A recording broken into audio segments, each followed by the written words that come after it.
बिस्मिल्लाहिर्रहमानिर्रहीम। Program logic with Salman Abid. हमारे तज्ज़ियों और तबसरों को जानने के लिए चैनल को ज़रूर सब्सक्राइब कीजिएगा।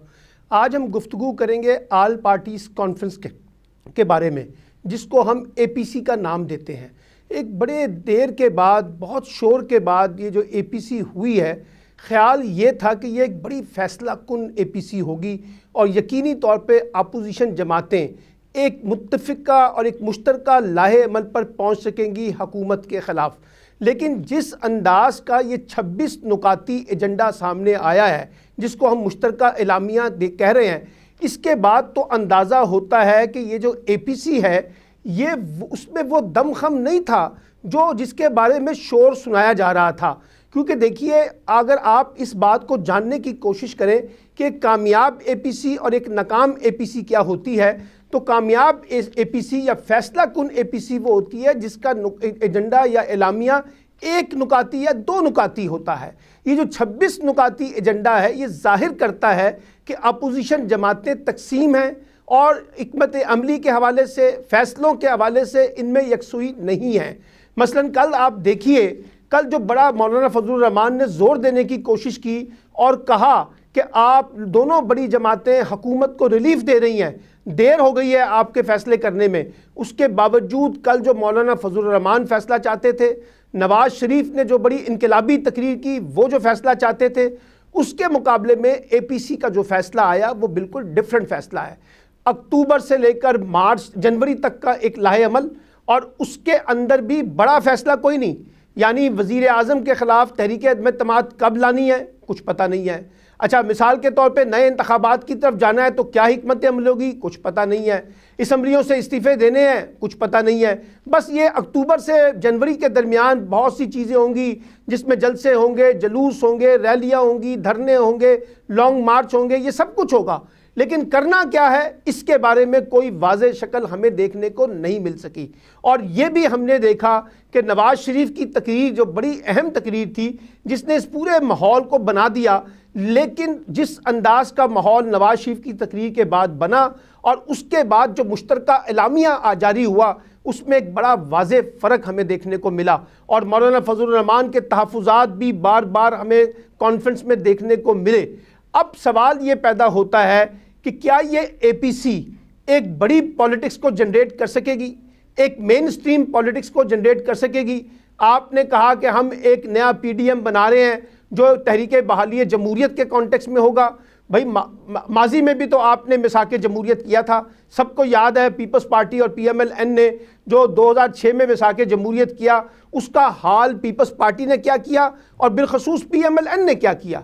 अच्छा, फिर नवाज़ शरीफ की सारी तकरीर में फ़ौज के ख़िलाफ़, इस्टेब्लिशमेंट के ख़िलाफ़ तो बातें हैं, लेकिन जो गलतियां सियासी जमातें खुद करती रहीं, खुद नवाज़ शरीफ साहब करते रहे, उसके बारे में कोई गुफ्तगू नहीं है। कहीं ये एतराफ़ शामिल नहीं है कि हम भी इस्टेब्लिशमेंट की मरून मिन्नत सियासत करते रहे हैं। अगर वो ये कहते हैं कि इस्टेब्लिशमेंट अपनी मर्ज़ी से इंतखाबात से पहले तय कर लेती है किसको लाना है और किसको निकालना है, तो फिर ये सवाल भी तो पूछा जाना चाहिए ना कि नवाज़ शरीफ साहब, आप भी 3 बार इस मुल्क में प्राइम मिनिस्टर बने, आप किसकी मर्जी और मंशा के तहत आए थे, आपने इस्टेब्लिशमेंट से क्या मामला तय किए थे। ये तो नहीं हो सकता कि जिन इंतखाबात में नवाज़ शरीफ साहब जीते हो वो इंतखाबात तो बिल्कुल ठीक हैं और जिन इंतखाबात में वो हारे हैं वो इस्टेब्लिशमेंट ने उनको हरा दिया। फिर आप ये देखिए, एक बड़ी तहरीक अगर आपने चलानी है तो वो तहरीक कैसे चलेगी। वो तहरीक चलेगी एक मजबूत सियासी निज़ाम से की मदद से, एक मजबूत सियासी जमात की मदद से, एक मजबूत आपस के इत्तेहाद की वजह से, अवाम को मोबिलाइज़ करने के हवाले से। यहाँ तो कोई ऐसी बात हमें नज़र नहीं आ रही। और ये वाज़ेह तौर पर हमें देखने को मिल रहा है कि नवाज़ शरीफ साहब की जो सियासी जमात है, मुस्लिम लीग नून और पीपल्स पार्टी, फ़िलहाल कोई बड़ी तहरीक चलाना नहीं चाहते। अच्छा, ये कहा गया नवाज़ शरीफ साहब ने कि हमारा टारगेट इमरान खान नहीं है, बल्कि वो लोग हैं, यानी इस्टेब्लिशमेंट है जो इमरान खान को लेकर आई है। अच्छा, मान लेते हैं जी, अगर वो इस्टेब्लिशमेंट जो है इमरान खान को लेके आई है, तो इसका मतलब है फिर आप तहरीक जब चलाएंगे तो आपको सबसे पहले अपनी सफ़ों में जो काली भेड़े हैं उनको बेनकाब करना चाहिए। नवाज़ शरीफ साहब को चाहिए पहले शहबाज शरीफ से पूछें कि वो किसकी मर्ज़ी से, किसके इमा पर रात की तारीखी में या शाम के साए में जाके जो है इस्टेब्लिशमेंट से मामला तय करते हैं। फिर जरदारी साहब से भी पूछा जाना चाहिए कि वो किस तरह से से इस्टेब्लिशमेंट से अपने मामला तय कर रहे हैं। ये एक अजीब बात है। एक तरफ इस्टेब्लिशमेंट जो है वो बहुत बुरी है और दूसरी तरफ अगर इसी इस्टेब्लिशमेंट से आपकी कोई मफामत होती है तो बिल्कुल बात ठीक है। सो मुझे लगता ये है कि एक कॉन्ट्राडिक्शन है, एक तजाद है। जो माजी की कामयाब एपीसी को देखें तो वो नतीजा खेज इसलिए होती हैं कि उसमें फैसले भी नतीजा खेज करने के लिए किए जाते हैं, फैसला कुन फैसले किए जाते हैं, इत्तफाक राय से फैसले होते हैं। यहाँ लगता यह है कि हर जमात अपने अपने मफादात के गिर्द घिरी हुई है और अपनी अपनी मर्जी। मिसाल के तौर पे कल बिलावल साहब ने कहा जी कि अगर नवाज शरीफ साहब कहें तो मैं सिंध असम्बली से इस्तीफे देने के लिए भी तैयार हूं और सिंध असम्बली भी ख़त्म करने के लिए तैयार हूं। अब आप अमली तौर पे बताइए, क्या पीपल्स पार्टी ऐसा करेगी कि 2.5 साल पहले वहाँ असम्बलियों से इस्तीफे दे दे, सिंध की हुकूमत ख़त्म कर दे? भाई वो तो इस वक्त एक मेजर स्टेक होल्डर है और जब वो मेजर स्टेक होल्डर है तो वो क्यों हुकूमत से बाहर निकलेगी? इसलिए मैं ये कहना चाहता हूँ कि बुनियादी तौर पर इस एपीसी से जो ख्वाहिश थी जिन लोगों की कि ये नतीजा खेस निकल सकेगी, एक बड़ी तहरीक को जनरेट कर सकेगी, हुकूमत पर एक बड़ा दबाव डाल सकेगी, हुकूमत को मजबूर कर सकेगी कि वो कोई ऐसा फैसला करे जो अपोजिशन सियासत को सूट करता हो, मुझे तो नहीं लगता। और आप देखिए कि इस हुकूमत ने अपोजिशन ने ऐसे 3 मौके आए जहां इस हुकूमत को फैसिलिटेट किया। आपको याद है सेनेट के चेयरमैन का इंतखाब, आपको याद है भी हाल ही चंद दिनों में FATF के 8 बिल पास हुए, आर्मी चीफ की एक्सटेंशन का मामला आया।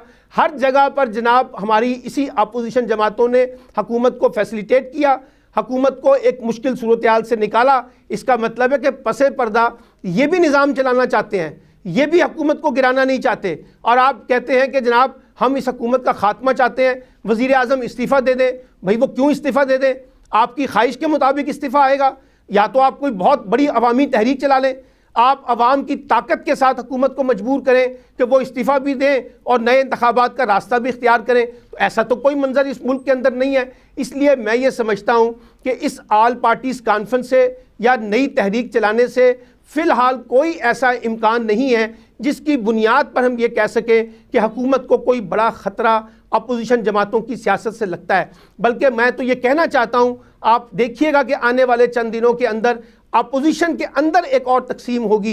ये जो शहबाज शरीफ साहब की जो मफाहमत की सियासत है, इसके भी कुछ आपको इशारे नज़र आएंगे, क्योंकि वो जिस किस्म की सियासत चाहते हैं वो नवाज शरीफ की सियासत से बिल्कुल मुख्तलिफ है, और मरियम जिस किस्म की सियासत चाहती हैं उनके चाचा जो हैं वो उसकी सियासत से बिल्कुल मुख्तलिफ हैं। इसलिए आने वाले दिनों में जो लोग ये समझ रहे हैं कि नवाज शरीफ और अपोजिशन के सियासी बयानिए से पाकिस्तान की सियासत में कोई बड़ा बुनछाल आने वाला है, मुझे तो फ़िलहाल उसका इम्कान नज़र नहीं आता। लगता ऐसे ही है, यही अपोजिशन जमातें, यही बड़ी जमातें पुरानी तनख्वाह पर काम करती हुई नज़र आएंगी, मीडिया में शोर मचाएंगी, टीवी पर आके प्रेस कॉन्फ्रेंस करेंगी, जलसे जुलूस भी कर लेंगी, लेकिन अमली तौर पे हुकूमत को गिराने का जो कानूनी तरीका है, यानी या तो या आप तहरीक एतमाद पेश कर दें अगर आप अक्सरियत में, या फिर आप असम्बलियों से इस्तीफ़े दें, और जब 100 से ज़्यादा की तादाद में असम्बलियों से इस्तीफ़े आएंगे तो फिर ज़िमनी इंतखाबात नहीं होंगे, फिर आम इंतखाबात की तरफ जाया जाएगा। लेकिन ये दोनों बातें अपोजिशन करने के लिए तैयार नहीं है। अपोजिशन शोर मचाएगी और सबको नज़र आ रहा है कि अपोजिशन के सामने एक कानूनी दीवार है एहतसाब के तनाजुर में, और वो चाहते हैं कि हमें रिलीफ मिले।